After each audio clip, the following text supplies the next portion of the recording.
Hey, Diana, did you know that being out of the office for a week can make you money? Mark, that's the dumbest thing you've ever said. Ladies and gentlemen, jurists and just curious, welcome to the Successful Barrister Podcast. Here you'll learn about marketing, management, and life skills for lawyers that probably won't get you disbarred. Hosted by Marc Whitehead, a seasoned lawyer who remembers when fax machines were cutting edge, and Diana Berry, attorney, COO, and the brains behind the scenes. Together, they are the legal world's most dynamic duo since statutes met regulations. So if you're looking to build a practice, not a prison, you're in the right place. Welcome to the Successful Barrister, where legal legends are made. And welcome to the Successful Barrister Podcast, the podcast for lawyers and law firm leaders about marketing, management, and life skills that probably won't get you disbarred. I am your host, Marc Whitehead, alongside of my co-host, my COO, my right hand, Diana Berry. Hey, Diana, what's going on? Hey, Mark, not much. How are you doing this Monday morning? Well, I'm catching up. I stay perpetually behind these days. Staying perpetually behind, and just more and more stuff keeps piling on. But we're here today to talk about our trip. I am behind because I was out of office for a week. I know, and it killed you to be gone for that long. But all right, where did we go? We went to Denver to the PILMMA Super Summit. All right, and PILMMA stands for, this is a test. Oh, I know. No, I'm not going to tell you. You have to come up with this. Personal Injury Lawyers Marketing and Management Association. Yes. Okay, something in there. There's still. I feel like I'm missing some. Good job. Way to think on your objects feet. there. But yes. So this is Ken Hardison's group, the Personal Injury Marketing and Management Association. It is a mouthful. I think he actually tried to change it one time and it just didn't work out for him. But anyway, everybody knows this is PILMMA. First time in Denver. It's first time in Denver. It had been in New Orleans for, 4 or 5 years in a row prior to that. And I really love New Orleans. You know, I really love the hotel. I'm a brat, but. Yeah, we were at the Waldorf Astoria in New Orleans. Or the Ritz is where I was. Oh, yeah. And, they were at both for a while. And, of course, you know me, and I love my char-grilled oysters from New Orleans. So I was kind of missing that. I would say the cuisine. Actually, the cuisine was not bad in Denver. It's just, my wife's from New Orleans, so I'm down with some New Orleans style cooking. So I missed New Orleans, but Denver was great. Got to catch up with one of our former attorneys there. Had dinner with her and her husband. It was great to see them. Great to see them. So about PILMMA, so the Super Summit. This was a Super Summit, so this is available to the general public. It's not one of their masterminds, which is closed to mastermind members. This thing is open to anybody can go to it. There's, I would say, roughly about 500 lawyers that attend this, along with probably, 50, 70 vendors, I'm guessing, somewhere in that neighborhood in a lovely hotel.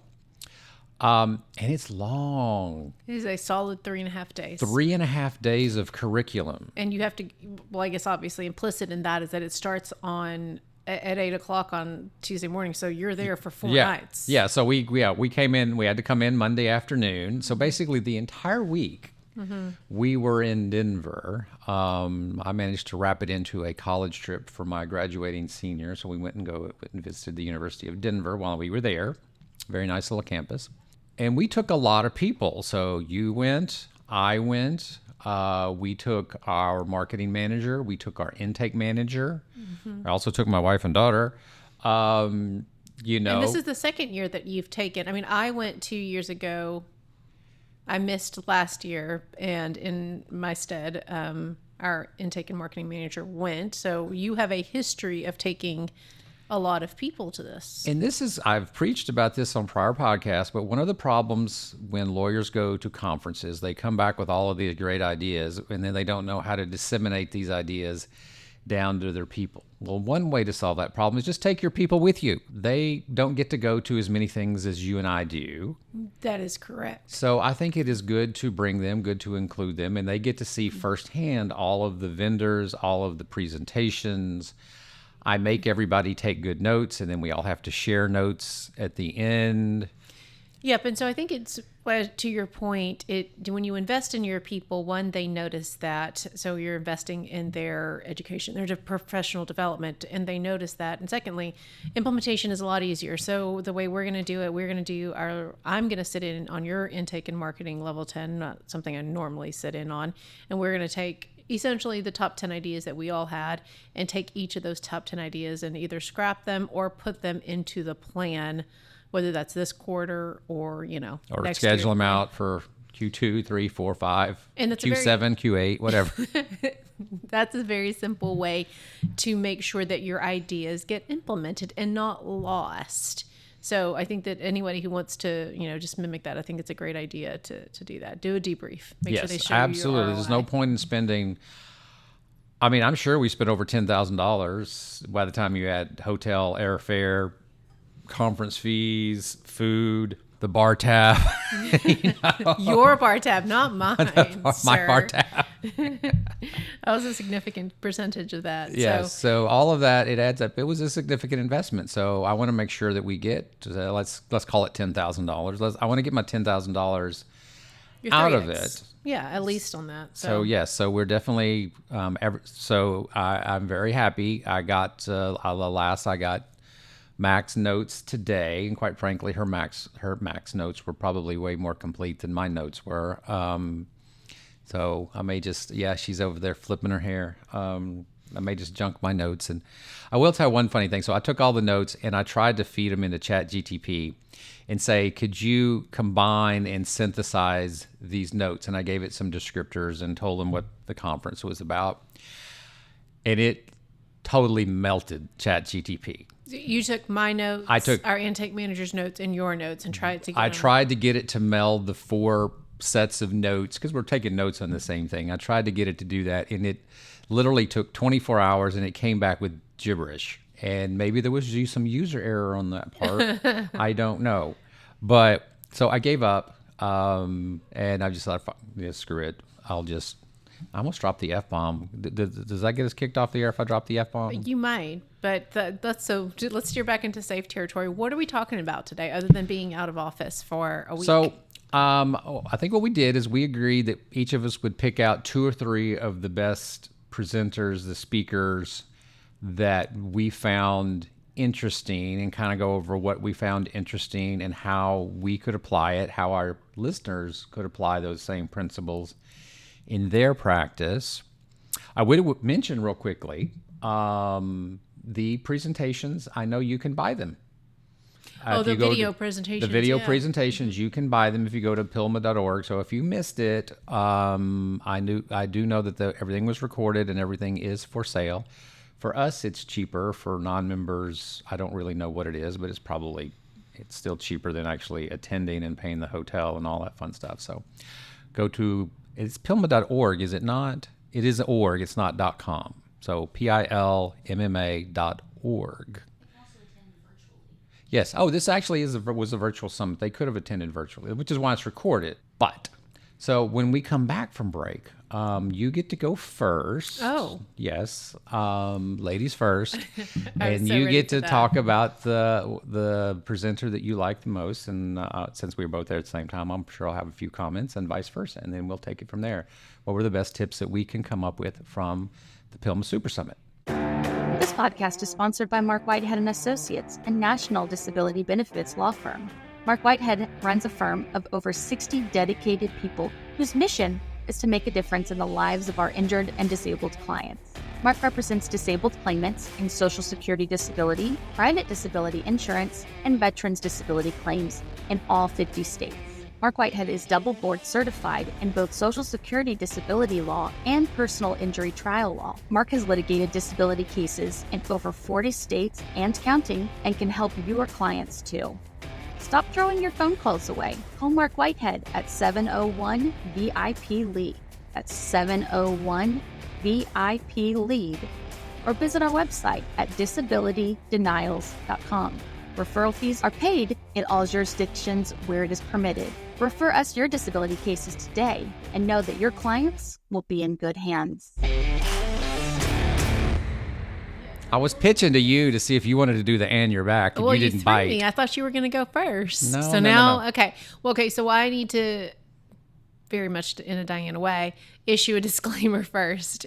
So I chose my two based on the ones that, they're not my favorite or my, the ones that I either liked the most, because I feel like Mickey Love and Cassie Lewis, I could listen to them all day. I mean, we went to Accelerator in Vegas, 2 years ago? Mm-hmm. And I did listen to Chad Dudley and Mickey Love like all day for 4 days. They spoke spreadsheet to you for 3 days, gosh. and you were in love. I still am. It's my love language. So it was great. So I did not pick either of those. I will my first one is From 2 to 200 Key Steps in Scaling Your Firm. Greg Ward and Yanni Martinez Wards presented that one. Do you remember Yeah. that one, Mark? I remember, yes. So Greg has the fun hair. He's like the blonde beach bum. Okay. Oh, because they're Floridians. They're Floridians, and Okay. he's got the long, flowing blonde hair. He kind of looks like a TV preacher, sort of, but, one of the good ones, I didn't remember that about them. What I do remember was that he introduced this concept of the valleys of death to me from, is it Vern Harnish? Have you heard of this before? Yes. Okay. And so it's from a book from Harnish's book, and I seem to have lost it in my notes. Scaling Up. Okay. And I don't remember, I don't think it's that one. The You don't think Rockefeller one, I think, is what. Oh, the Rockefeller Google- Habits. It was the Google told me. So Scaling Up is simply a updated version of Rockefeller Habits. Okay, so then you're right, and Google was leading me. It just went astray. to the first division. So First edition, it was my first introduction to that concept, but it reiterates where we are now, which is why I think I liked it so much. Because for anyone who's not familiar with Harnish's valleys of death theory, it refers to the challenging periods or inflection periods, which I like, in a company's growth where significant changes are needed. It refers to the difficult and potentially dangerous periods that companies face when they need to evolve and scale. And this echoes a concept that we heard at Dudley's Accelerator conference maybe 3 years ago, where he said, you've almost got this blue ocean where we are now. Like everyone, the PI firms, and I understand we're not a PI firm, they get to that, 1 to 10, 10 to 25, 25 to 50, and then there's almost this blue 50 ocean. what? Employees, sorry, head count. I thought you were talking millions of Head count. dollars. No, sorry, head count. Okay. And then you almost have this blue ocean of people who really can't get to that 50 to maybe call it 100 head count. And then after that, you've got a few more very big names above that 100 head count. And so in his presentation, in the Ward's presentation, they took you through different head count for each slide. So for example, from 2 to 10, what were your key hires going to be? What did your marketing spend need to look like? Where did you need to spend your marketing spend? And I just thought it was very helpful because they took you from maybe 2 to 10, 10 to 25, 25 to 50, and then right now where we are, the 41 to 80 employees. So, and I think at each inflection point is like, it's sort of like, you're climbing up to this platform and you make it there.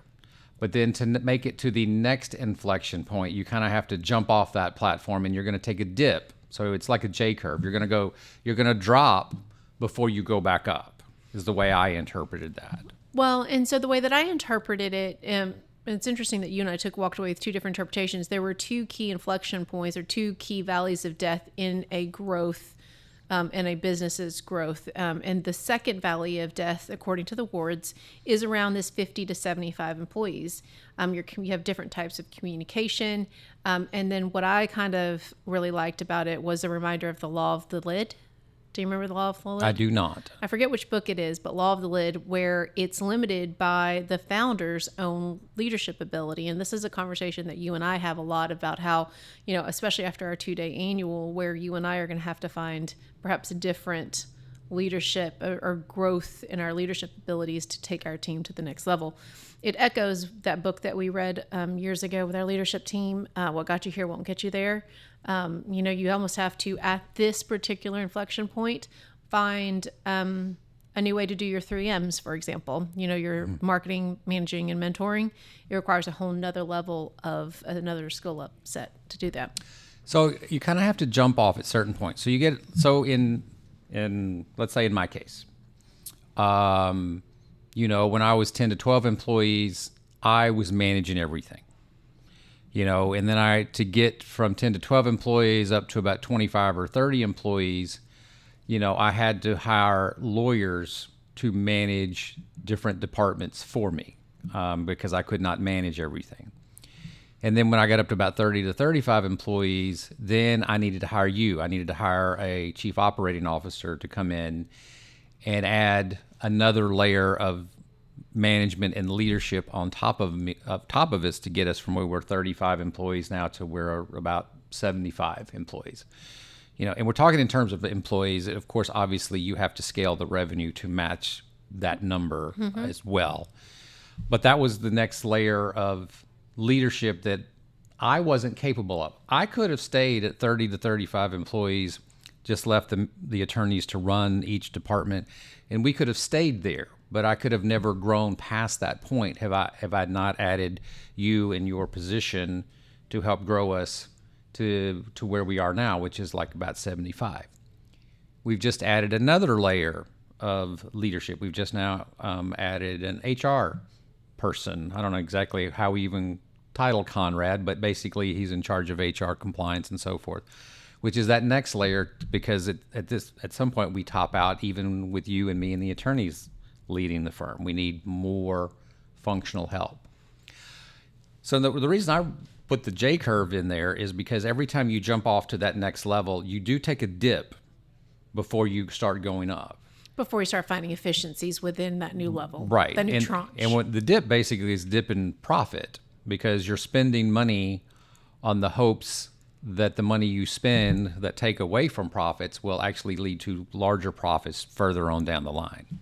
So you're having to make that initial dip in profit, that initial investment, with the idea that in the long run you're going to be better off for it. So that's kind of how I interpreted his different levels.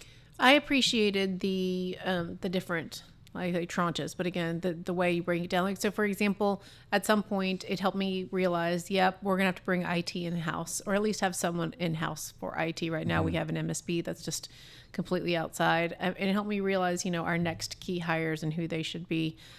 So highly recommend that presentation. Which one do you want to talk about, Marc? So I'm going to combine, again, breaking the rules. I'm going to combine probably about 4 or 5 presenters because it came up on a central theme.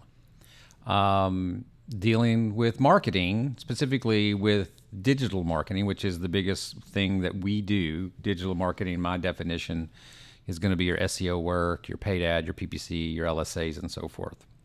And it's the biggest part of our marketing budget. Again, this is a marketing podcast. Make sure you put that in the title so we can boost our ratings. So the first speaker that actually spoke was Tanner Jones with Consult Webs. And he spoke on building accountability with your marketing partners. And I think specifically what he was is how to hold your SEO vendor, your PPC vendor's feet to the fire.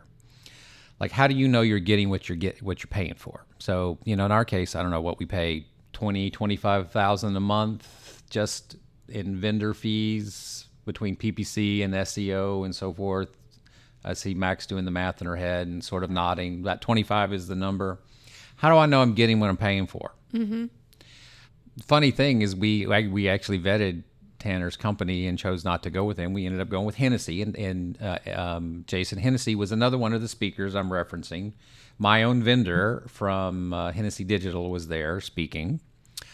Conrad Sam from Mockingbird Marketing, another SEO vendor, has a great podcast. I'm blanking on the name of the podcast at the moment, but he and Guy Sakalakis has a marketing podcast. I'll come back to it. It'll pop into my head. Lunch Hour Legal. Thank you. Lunch Hour Legal. And then we also had company Razor Rank that we've done business with in the past was there speaking. Drive AI was there speaking. All of them spoke on a similar theme that I kept going back to over and over and over again, which is how do you hold your vendor accountable to their results? Because one of the problems is they will feed you all kind of statistics. Here's your page rank, here's your open rate, here's your number of views, here's your impressions. Does any of that matter? Because in my mind, the only thing that matters is how many clients did you sign up. They could send you a ton of leads, but if the leads are all crap, what good did that do you? It just wastes your time. So over and over again, they talked about that general theme. So the fun thing, so all of these people, they're trying to pitch you. Hey, come dump Hennessey, come to our agency. And so I'll go talk to them. And I'll take good notes. And I'm like, what are you pitching? Like, what is your hook? What is your idea? And so my idea behind it, because I'm very happy with Jason Hennessey's firm. I don't plan on changing anytime soon. But I take all these other ideas that I get from these other firms and all these things that they're pitching, and I just make a big list. And I'm creating a list of 10 or 12 things. And we have a meeting with Hennessey, our regular bi-weekly meeting.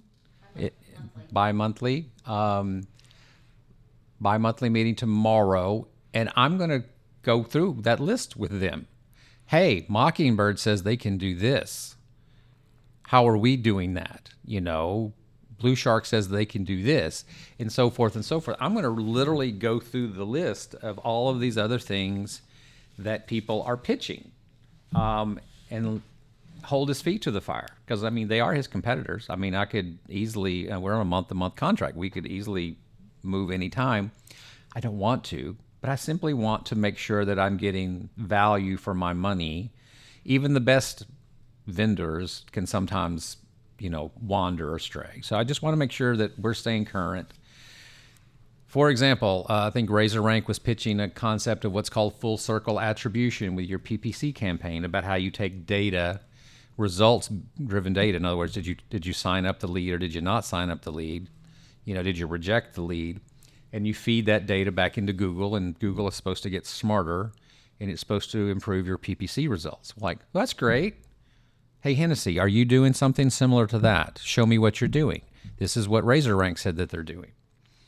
Mockingbird had a program, and one of their pitches is that most people's websites are big and bloated and full of poor content that was probably propagated back in the day when content was king and you just kept throwing crap against the wall.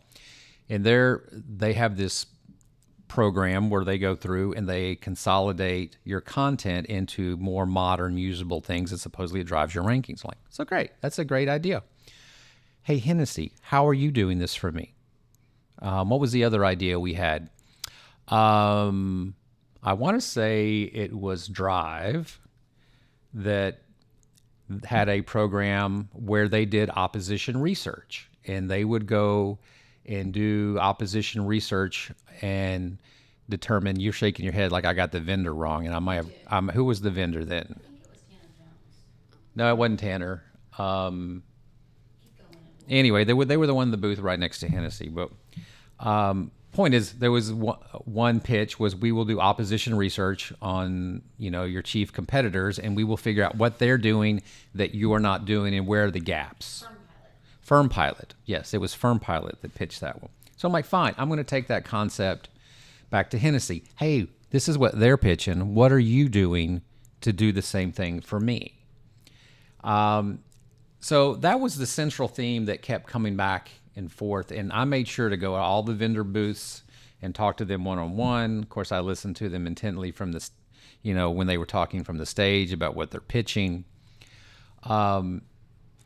But that was a lot of what struck me over the 3.5 days that we're there, is that there's all of these. It's great when you get all the vendors in the same room and they're competing against each other and trying to throw their best stuff out there. And then you can really pick it apart and figure out what you want to do. And they all charge for all these services. So you can either choose to hire them to do these things for you, or maybe you could just listen to the ideal and figure out how to reverse engineer it and do it yourself cheaper. Yeah, I think that's one of the takeaways from one of this that you've instilled in me since I've been here from a PILMMA or an AAJ is walk the exhibit halls. So you will get very upset if I don't walk the exhibit halls. And it's not necessarily because you're asking me to look for a new vendor or a new supplier for a need. It's so that we can go back and, to use your words, reverse engineer what they're doing with our existing tech stack. So if you feign and play interest, they'll take you out to nice restaurants. And we managed to do that. So because Marc will not take us out. He's that is a rule. We don't pay for anything when we go to these things. If a vendor's not buying you dinner, you're not doing it right. So I think that was very interesting to be able to hear your take on that. So is it my turn, Marc? I think it is your turn. What's your next one? So the one that I just wanted to mention that I thought might be of interest to our listeners is the discussion on attorney compensation by David Vicknair, I believe.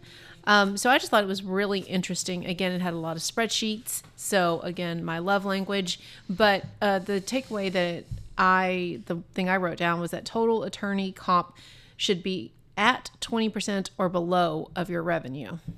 And I don't think we've ever done that particular analysis. Well, the problem is we don't track it because we have a PEO, paychecks, that we use to do our payroll, and it does not break out our comp between attorneys and non-attorneys. I suppose it could if we asked them.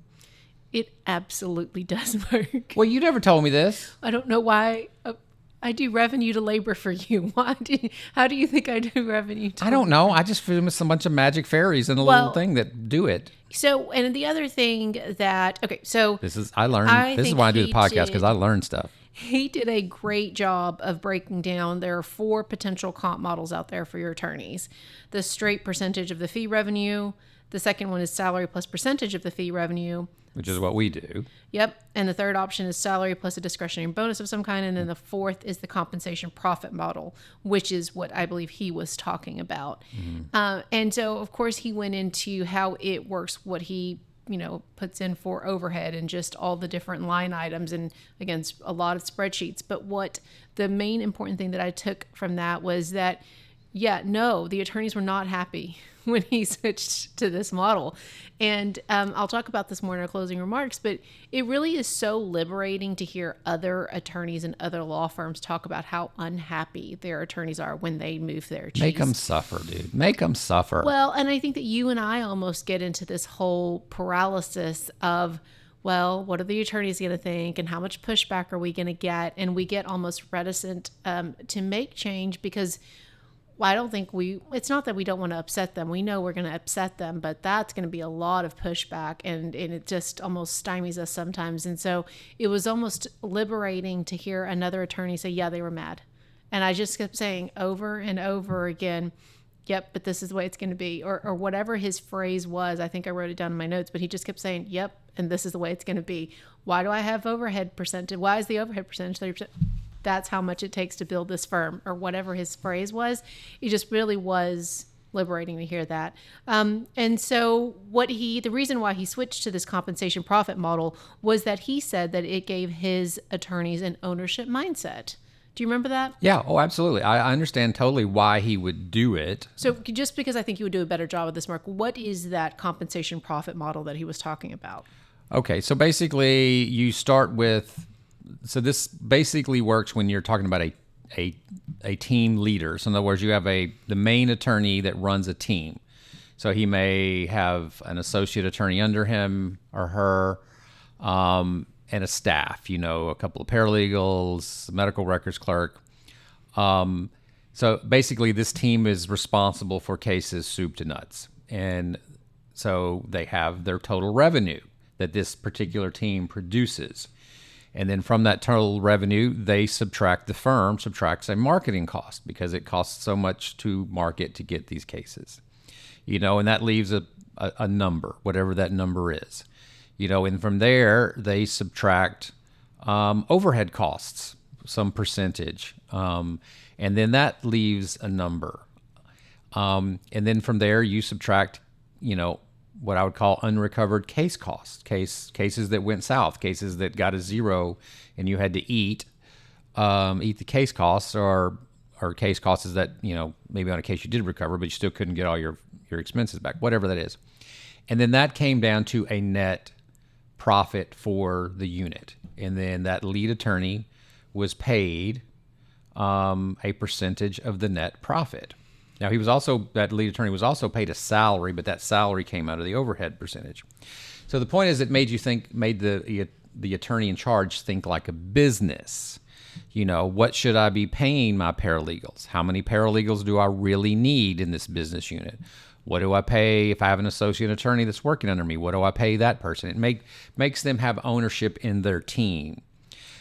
Should I spend $20,000 developing this iffy case that may not fly? Because if the case doesn't fly and we shut the case down, the firm doesn't pay the $20,000. My business unit, it comes out of my profit. I eat at least a percentage of the $20,000 in expenses that went nowhere. So it makes that team lead, that lead attorney, responsible for, from a business standpoint, from a profit and loss standpoint, all of their decisions. Makes them have buy-in. Now, there's lots of good reasons to do that. I can think of reasons that it won't work as well, which is why I'm not going to do it in my firm, because we have a different structure for a lot of reasons. But it works well. I think it works extremely well in a personal injury firm, a high-volume personal injury firm. Because in a high-volume personal injury firm, the attorney that's handling the cases are generally not responsible for originating the case, bringing in business. It's the 800-pound gorilla that has the $10 million a year marketing budget that's just bringing in the cases. And so the attorney in charge, their job is not to generate business. Their job is simply to take the business that the firm gives them and to convert it into cash. Okay. That's a different model than, say, the number one, the first model you gave me, which is just a pure fee split. Yep. A percentage of the revenue. A percentage of the revenue. In that case, a lot of times the attorney is expected to go out and generate their own work. The third model you gave, which is a salary and a discretionary bonus, which I think is an absolute abomination that nobody should use, is that discretionary bonuses simply don't work. They are a waste of time. At some point, yes, you must grow out of that. You got to, we did okay this year, so I'm going to give everybody a $10,000 bonus. That's simply a waste of time. It's not tied to any KPIs. It's not tied to performance. It's tied to the whim of the owner. I just think those are a waste of time. What we do, which is salary plus a percentage of revenue generated, I like, because our attorneys, in addition to having revenue production responsibilities, in other words, doing the work, they all have managerial responsibilities as well, which take away their time from their ability to simply produce revenue. So they have multiple responsibilities, and therefore I don't like the pure profit model in our world, because a lot of the profit that we generate comes from non-attorney work, and it comes from processes and procedures and systems and automation, and that requires a lot of management. So I need my attorneys to spend a lot of their time doing managerial work, which I think is different from, say, a pure PI law firm that just pumps cases in all the time. So I think there's good and bad. I like hearing what the guy said. What was the guy's name again? David Vicknair. David Vicknair. Okay. I really liked what he had to say, and it's good to know these different models. I'm still comfortable in my model. Because we are an administrative law practice. I completely understand it. This doesn't work for us. So one of the things that he did that you touched on was that David mentioned that attorneys tend to ask for resources rather than learning how to be cost effective and efficient. Oh, yeah. And since they always want more. They don't care about it costs. They just want more. That is a push and a pull we've mentioned on this podcast before. Every time somebody asks for another person, I'm like, no, learn how to be efficient with what we've given you. And so I thought that was insightful that other people deal with the same things. And also other pros to the compensation model that we've also discussed. It's very simple. There's no such a subjectivity. And as your firm grows, if you are a personal injury, it just offers you flexibility to really kind of grow. So I really like that for many reasons. My turn? Yes, sir. Okay, so my next one, gentleman by the name of Jeff Hampton. Oh, I liked him. And he talked about YouTube strategies. So YouTube as its own marketing channel. And I will admit, in the teens, we put up a lot of YouTube videos, but, and it was good. It didn't have overwhelming success, but I'm not sure that we executed it all that well. But he talked about his strategy, and he had a 5-step platform. And by the way, he has a company that he has started, a side gig. This is what happens. All of these lawyers, they find some shiny object and they convert it into a side gig company. But he helps. Or a podcast. Yes, I think it's YouTubeRainmakers.com is his website.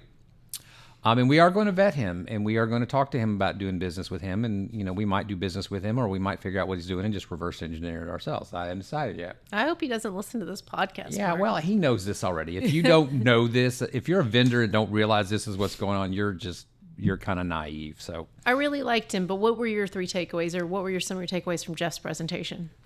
I love what he said. Steal like an artist. Don't talk like a lawyer. And the hook is all important. Mm-hmm. And the more I think about it, the more, I think he's right. And this is probably where we missed the boat when back in the teens when we were doing a lot of YouTube, is you've got their attention for 3 seconds.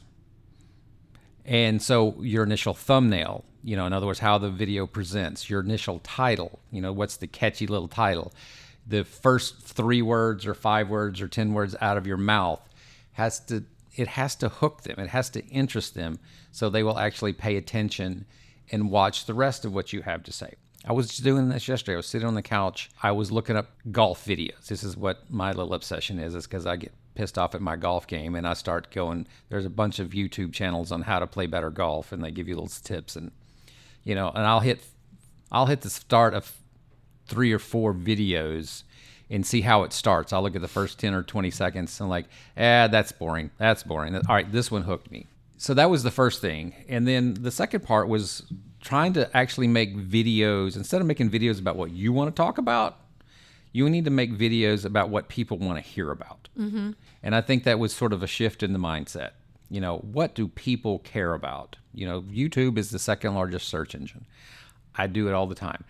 I can't figure out how to change the battery on my electric door locks at my house. I YouTube the son of a bitch. Somebody's made a video on it.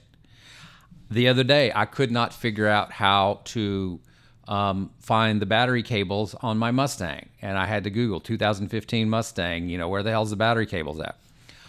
I'm constantly using YouTube as a how-to do stupid little things. I couldn't, what was the other thing I couldn't figure out? Oh, I couldn't figure out how to work a new gas grill that I had bought, and I'm like, I couldn't read the instructions. The instructions were also, I found a video. I typed in the model number and I said, where's the video? But combining the hook with the SEO that he's suggesting doing, and thinking of it from the perspective of what do my viewers want to hear, not what I want to say. Mm-hmm. Just sort of got me all jazzed up again, and like thinking, I want to refire up our video production. I've been talking about that since about a year ago when I came back from PILMMA Mastermind. Yeah, I'm talking to you about like just using videos more in our marketing strategy. I've never disagreed with that. It's just a matter of sometimes you have it's totally disagreed. I have never disagreed with anything you've ever said. Every That's single a time. damn lie. I'm disagreeing with now what you just said because I've never disagreed with you. But okay, Exhibit A. But also, I think that I'm now combining some of the presentations that we heard, but one of them suggested that we use, how in your Google searches, the people also asked those questions. Yeah. And if you need content, go Google the question and then just take all the people also asked questions and make a video on it, right. Which I thought was obvious and yet brilliant at the same time. Obvious and yet brilliant. So that was one thing that I looked at that really got me sort of jazzed up. And what I think I'm going to be spending a little bit of time with over the next, month or so, like brainstorming, like what are some good ideas? What do people care about? Which is kind of what we just said. I was kind of like, we're kind of coming to the break before our conclusion, and I still feel guilty that we're not talking about Mickey Love and Cassie Lewis, who I thought were by far the best presenters. They're always my favorites. They're always the best. Well, I was going to talk about Cassidy in my closing remarks. Okay, all right. So we can't short shrift them, but it was like it's so in depth, and especially Mickey with her spreadsheets, which that's your love language. Mm-hmm. Mickey actually spoke twice. Yep, she moderated an intake panel. Oh, that's right. She spoke 3 times because if you include the moderated panel. KPIs, and I think she also did an intake presentation. So she's really great, and you can catch her at accelerator.com. Is that the correct site? Mark, I think it's almost Accelerator Conference or something. Accelerator like Conference or something along those lines. She's also the fractional COO for PILMMA. Yes, she is. So we can talk more about that maybe after the break and the resources you get as a PILMMA. All right. Well, with that, we're going to come back and talk about PILMMA resources right when we get back. I'm Marc Whitehead, a lawyer, entrepreneur, and business coach. Thanks so much for tuning into the Successful Barrister Podcast. We have a blast creating it, and I hope you find it helpful. If our chats have sparked your interest, I'd love to hear from you. Shoot me an email at marc@marcwhitehead.com. That's Marc spelled with a C. And join the Successful Barrister newsletter. Even better, let's hop on a call. I'd love to chat about how we can collaborate, share ideas, or just catch up. All right, Diana. So in our conclusion, give us your sort of concluding thoughts about the PILMMA Super Summit. Well, I did want to mention 2 presentations. Cassie Lewis, I took so many op notes about okay, change this meeting structure, get these reports in front of Marc here. And she wasn't even talking about ops. It was just interesting to me how I think it is back to your, hey, Diana, did you know? Because when you're just sitting there listening to really great people at the top of their game talk about what they're very passionate about and what they're really good at, it creates ideas and the opportunity for ideas to come to mind. And it's just a great big brainstorm session for me, at least. It's similar to when I go to Atticus and, we're sitting there listening and I'm just taking pages and pages of notes on my little brainstormer worksheet. And you're like, every single time you're like, what are you writing over there? And a lot of the times it has nothing to do with the content that's actually being presented. It's just that they said something and my brain automatically took it to 3 different things that we could implement in our own firm. Yes. So 2 things that Cassidy mentioned that I loved and am going to do at our firm. The top 60 cases report over 3 years. She went back and looked at the top 20 cases from each year over 3 years. So obviously top 60 cases to figure out, what was the client, what did the client look like? What were demographics for the client? But also where did we get that client from? What was the source, the marketing campaign? And I thought that was just brilliant. And then, of course, the close with no fee report by campaign. And of course, then I put by intake specialist, which, it just shows we've done close with no fee reports. I mean, that was a fee report you had before. So closed cases where we basically got nothing out of the deal. Correct. That either we lost or we never should have took to begin with. Yep. And you've had that report, or at least a summary of that report in some form or fashion before I even got here. And I added intake specialist to it a long time ago to see if we could draw some trends. And then I don't know why, but it took hearing Cassidy to talk about, add our, what we call the source in our Litify, but what was the marketing channel that we got this client from? And we already, we had a dashboard of some sort the 2 days after we got back from PILMMA, and I was very easily able to modify that Litify report and get you data that you were kind of pushing a team about. And I was like, oh, well, it's from this vendor. And you said, I would have guessed that. Right. And so the ideal is if, certain vendors, you can tell right off the top, the leads that they give you are crappy, and you can tell at the very beginning that they're not very good. But then there's also that second level after you process the case, what percentage of, if you can spot a trend, like most of my losses are coming from this particular vendor, then you can see that there's something wrong with that vendor. Maybe you shouldn't be investing as much money as you are with that particular vendor, that particular marketing channel. It's not working. Yeah, it's Either not working. They're missing the mark, or we need to tweak their criteria or something, but it's just not working. And right. So the other, in my closing thoughts, is it Justin Lovely? He's always talked about AI. He did it 2 PILMMA some summits ago that I attended, and he's just really renowned, I mean, in the PILMMA world for his AI knowledge, and he's always pushing the limits and bringing new AI tools to PILMMA members. But he talked about and began his presentation not with AI, but what he called this kind of change curve.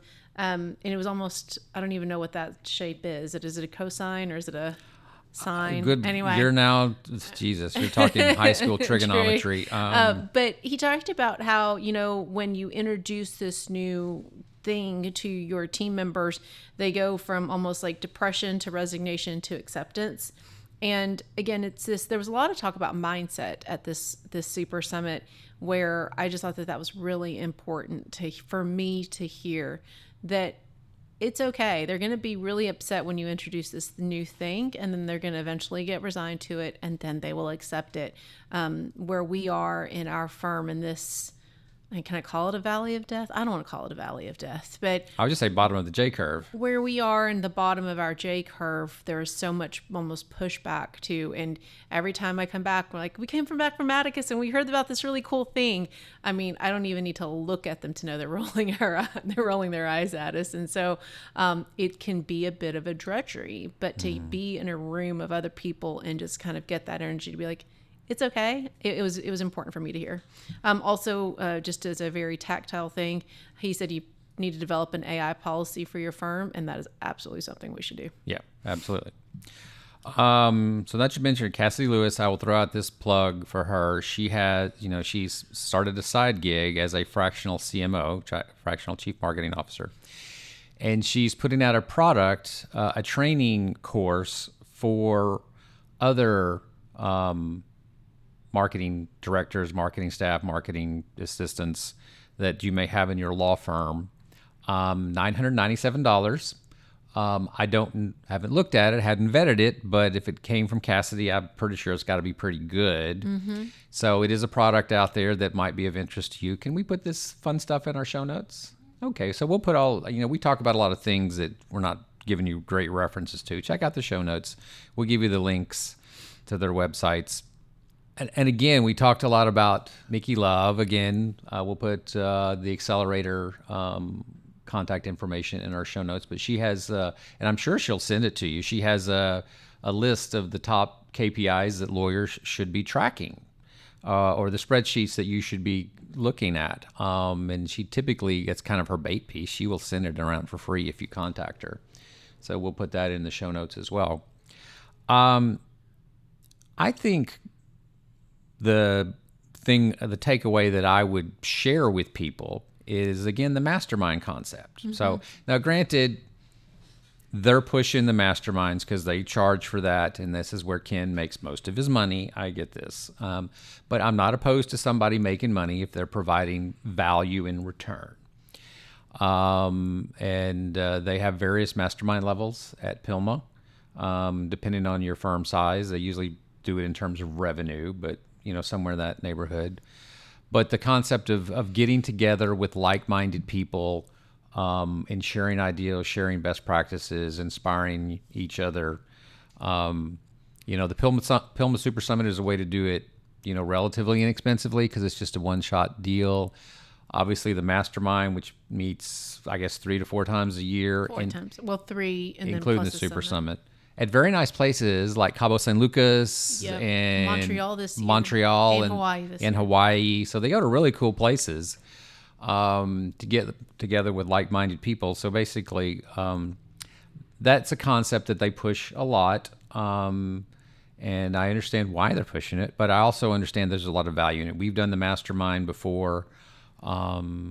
We did it last year, and I thought it was just fantastic. Obviously, we were conflicted out from our schedules this year from participating again, but I still reference. So, for example, when we brought on our HR coordinator, I was like, I want this. When I told him we were working on our job descriptions, I said, I know what HR people call a job description. I want this, and I brought up the thing that Jonathan from Smash brought to last year's mastermind, because you share your best stuff, right? Like, oh, I did this last quarter, and I loved it. I still keep it on my desk as something to emulate. So with that, I want to thank everybody for listening to the Successful Barrister Podcast, where legal legends are made. I'm Marc. And I'm Diana. And together we're the dynamic duo of law. So remember to rate and review us wherever you get your podcasts. And if you've enjoyed this, tell your friends. And be sure to visit us at successfulbarrister.com. And be sure to visit our sponsor, Marc Whitehead Associates, a national disability law firm, at disabilitydenials.com.